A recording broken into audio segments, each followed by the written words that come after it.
আমরা যারা school college বিশ্ববিদ্যালয় বা মসজিদে পড়ি, মাদ্রাসায় পড়ি, আল্লাহ রাসূল কারীম সাল্লাল্লাহু আলাইহি ওয়াসাল্লাম হেরা পর্বতে গেছেন না যান নাই? কে কে স্বীকার করেন? ওইখানে ধ্যানমগ্ন থাকতেন কি থাকতেন না? কে কে এটা স্বীকার করেন? তার মানে ধ্যান শিক্ষা দরকার আছে না নাই? এইটা কে কে স্বীকার করেন? হাত নামান। এই যে আমাদের এত মাদ্রাসা হয়েছে, মুফতি মুহাদ্দিস ওয়াজ করছেন, আজ পর্যন্ত কোন ধ্যানের শিক্ষা দিছেন? কোন ধ্যানের শিক্ষা দিছে? যেই ধ্যানের শিক্ষা ছাড়া আপনি যখনই নামাজে দাঁড়াবেন, নামাজে দাঁড়ানোর পর একটা দায়িত্ব বেজাল ইমাম অথবা বাসায় নামাজ পড়ি, মনে দুনিয়ার জল্পনা কল্পনা আর মুখে আল্লাহর নাম, আউযু বিল্লাহি মিনাশ শাইতানির রাজিম, বিসমিল্লাহির রহমানির রহিম।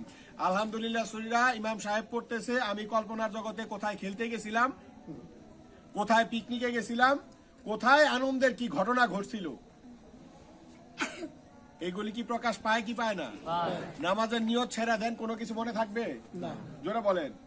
এখন আল্লাহর নামাজ, রাসূল যেই নামাজ আমাদের জন্য নিয়ে আসছেন, এই নামাজ যদি পড়তে হয়, আল্লাহ রাসূলের ধ্যানের দরকার আছে না নাই? জোরে কর। কে কে এইটা মানেন? হাত নামান। এই যে ধ্যানের যে শিক্ষাটা, এই শিক্ষাটা আজ পর্যন্ত কোন মাদ্রাসায় দিছে? কোন মসজিদে দিছে? কোন এতিমখানায় দিছে? তাহলে আগে তো আপনাকে ধ্যান এবং জ্ঞান এক করতে হবে, মন এবং মুখ এক করতে হবে। এই যে মন মুখ এক করে আল্লাহকে হাজার নাজের ওয়াহিদ জেনে হুজুরে কালবে সেজদা করা, যেই সেজদা মুমিন বান্দার জন্য মেরাজ স্বরূপ, ওই মেরাজের শিক্ষা, ওই মুমিনের শিক্ষা, ওই আল্লাহ রাসূলের যে সেজদা, এই সেজদা অর্জন করা সম্ভব হবে? আমি নামাজ পড়তে পারবো, সেজদা দিতে পারবো, কোরআন মুখস্থ করতে পারবো, কিন্তু এটা আবিধানিক অর্থ জানা দরকার আছে না নাই? তাহলে আমার রাসূল যেই ধ্যান করছে, এই ধ্যান করা দরকার আছে না নাই? এই ধ্যানের শিক্ষা আপনি কোথায় পাবেন?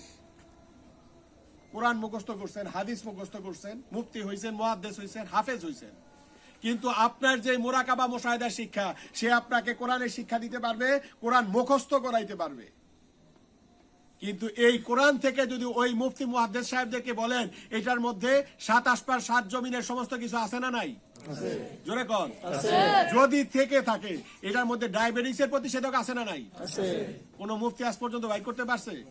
দেখাইতে পারবে? এটার মধ্যে ক্যান্সারের প্রতিষেধক আছে না নাই? আজ পর্যন্ত কোন মুফতি দেখাইতে পারছে? দেখাইতে পারবে? এটার মধ্যে আলসার, গ্যাস্ট্রিক সহ সমস্ত কিছুর মহা ঔষধ আছে না নাই? আজ পর্যন্ত কোন মুফতি দেখাইতে পারছে? কিন্তু ফকির লোক, আল্লাহ রাসূলের দপ্তরে যার হাত পবিত্র, যার চোখ পবিত্র, যার জবান পবিত্র, একবার মুখে নালিশ করতে দেরি হয়, উনি যদি একবার বলে দেন, যাও বাবা তোমাকে আল্লাহ পাক দয়া করবেন আমার পীরের উসিলায়, ওনার মুখের, ওনার ওই জবানের, ওনার ওই খেদমতের উসিলায়, আমাদের সেই সমস্ত আশা পূরণ হয় কি হয় না? জোরে বলেন, হয় কি হয় না? তাহলে অটোমেটিকলি আমি শরীয়তের শিক্ষায় শিক্ষিত হয়েছি, কিন্তু শরীয়তের সার্টিফিকেট আছে। এখানে আমরা সবাই স্কুল কলেজে পড়ি, আমরা আর্টস নিয়ে পড়াশোনা করছি। কি এখন যদি কেউ বলি ডাক্তার নিয়ে কোনো আলোচনা করতে পারবেন? কেন না? আপনি সায়েন্সের সাবজেক্ট পড়ছেন, এটা নিয়ে আলোচনা করা কি আপনার জন্য সমীচীন হবে? জোরে বলেন। আমাদের সমাজের বড় প্রবলেমটা হইছে, আমরা যেটা জানি সেটা নিয়েও আলোচনা করি, যেটা জানি না সেইটা নিয়েও আলোচনা করি।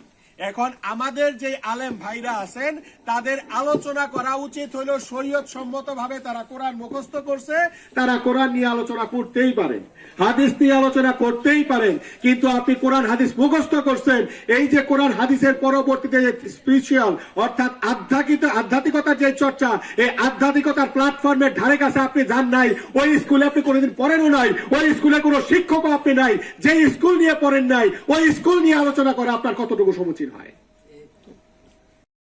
ওই পীরকে নিয়ে ওনার কথা বলা সাজে?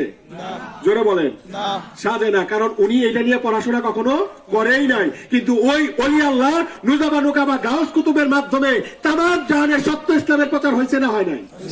জোরে বলেন। যদি হয়ে থাকে, সেই সত্য ইসলামের যারা ধারক বাহক ছিলেন, আজকে এই বাংলার মাটিতে আমরা দেখতে পাই বাইতুল মোকাররম জাতীয় মসজিদ কলঙ্কিত হয়েছে না হয় নাই? জোরে বলেন। বিভিন্ন মাদ্রাসাকে বিভিন্ন ভাবে কলঙ্কিত করা হয়েছে না হয় নাই? বিশ্ব ইজতেমা নামক একটা জায়গা আমাদের দেশে আছে না নাই? সেইখানে কলঙ্কিত হয়েছে না হয় নাই? আমার প্রশ্ন, এই যে জায়গাগুলি যে কলঙ্কিত হয়েছে, মাজারকে অনেকে আক্রমণ করছে না করেন নাই? জোরে বলেন। এখন আমার প্রশ্নটা একটু ভালো করে শোনেন তো, এই যে মসজিদটায় তারা আক্রমণ করছে, এরা কি হিন্দু, বৌদ্ধ, খ্রিস্টান, অন্য ধর্মী? তাহলে সেই মসজিদে আক্রমণ করছে না করে নাই? মাদ্রাসাকে যে কলঙ্কিত করছে, সে কি মুসলমান না হিন্দু, বৌদ্ধ, খ্রিস্টান? মাজারে যে আক্রমণ করছে, সে কি অন্য ধর্মের? আমাদের ইস্তেমার মধ্যে যে কলঙ্কিত ঘটনাটা ঘটছে, অন্য কোন ধর্মের? জোরে কন না। আমি শিখাই দিছি না, আপনারা বলতেছেন। অর্থাৎ এইখানে লেবাসের একটা ইসলাম আছে। প্রকৃত পক্ষে যদি কেউ মুসলমান হয়ে থাকে, কেউ মুমিন হয়ে থাকে, অন্তিম কালেও সে মাদ্রাসাকে কলঙ্কিত করতে পারে না, অন্তিম কালেও সে মসজিদ কলঙ্কিত করতে পারে না, অন্তিম কালেও সে মানুষ হয়ে মানুষকে হত্যা করতে পারে না। মুসলমানকে তো অনেক পরের কথা, সে অন্তিম কালে কোনো মাজারে আক্রমণ করতে পারে না। কিন্তু এগুলি হয়েছে না হয় নাই? তারা কি আদৌ মুসলমান? তারা লেবাসধারী মুসলমান। এই সমস্ত লেবাসধারী মুসলমানদের থেকে দূরে থাকা দরকার আছে না নাই? অর্থাৎ এইখানেই সত্য মিথ্যার প্রভেদ। আপনারা যারা এখানে উপস্থিত হয়েছেন, সবার কাছেই দাবি, আমরা যারা গতানুগতিক, যেহেতু পলিটিক্যাল কথা বলি, প্রত্যেকটা রাজনৈতিক দল তাদের সর্বোচ্চ চিন্তা ভাবনা কোন জায়গায় জানেন? সংসদ। কোথায় যাবে? এরপর আর চাওয়া পাওয়া আছে, আশা আকাঙ্ক্ষা আছে নাই। ওইখানে গিয়ে কি করবে? হরিলুট। কি করবে? সেবার নামে যাবে, করবে কি? হরিলুট। ভাই, আমি সব সময় এই কথাটা সবাইকে বলছি, জাকের পার্টির সাথে কারোর সাথে কোনো বিরোধ নাই। বিএনপি বলেন, আওয়ামী লীগ বলেন, জাতীয় পার্টি বলেন, জামাত বলেন, জাসদ বলেন, বাসদ বলেন, তাদের আদর্শ কোথায়? জোরে কন। সংসদ। ভাই, আমার পার্টির মূল আদর্শই লেখা আছে, জাকের পার্টি আদর্শ কেন্দ্রিক দল, ক্ষমতা কেন্দ্রিক কোন দল নয়। তাহলে তাদের চিন্তা চেতনা হয়েছে ক্ষমতায় যাওয়া, আর আমার চিন্তা চেতনা হয়েছে আদর্শ বাস্তবায়ন করা। এখন প্রশ্ন হইল, কোন আদর্শ আছে না নাই? এখন আমরা এখানে যারা উপস্থিত আছি, সবাই হোসাইনি ইসলাম বিশ্বাস করি কি করি না? কে কে করেন? অনেক ধন্যবাদ। সবাই হোসাইনি ইসলামকে বিশ্বাস করেন। এখন আপনাদের কাছে আমার প্রশ্ন, এই যে হোসাইনি ইসলাম শব্দটা ব্যবহার করার সাথে সাথে সবাই হাত তুললেন, ইমাম শব্দের অর্থ কি?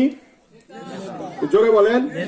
আপনার এলাকায় হোক আওয়ামী লীগ, হোক বিএনপি, হোক জামাত, হোক জাতীয় পার্টি, কোন নেতা মারা গেলে উচ্ছৃঙ্খলতা হয় কিনা? গ্যাঞ্জাম হয় কিনা? আহাজানি থাকে কিনা? থাকে। এই যে ইমাম হোসাইন রাদিয়াল্লাহু তাআলা আনহুকে হত্যা করা হইলো, এই হত্যার বিচার আজ পর্যন্ত কেউ চাইছে? আপনি আমি চাইছি? আমরা কেউ চাই নাই, কোনো মুফতি চাই নাই, কোনো মুহাদ্দিস চাই নাই, এবং প্রকৃত কে দোষী সেই দুষ্ট পর্যন্ত কেউ এখনো পর্যন্ত বিশ্লেষণ করে নাই। তাই জাকের পার্টি প্রতিষ্ঠিত মূল সত্যই হলো এই হোসাইনি ইসলামের বদলা নিয়ে তামাম জাহানে সত্য ইসলামের বিজয় সুনিশ্চিত করা।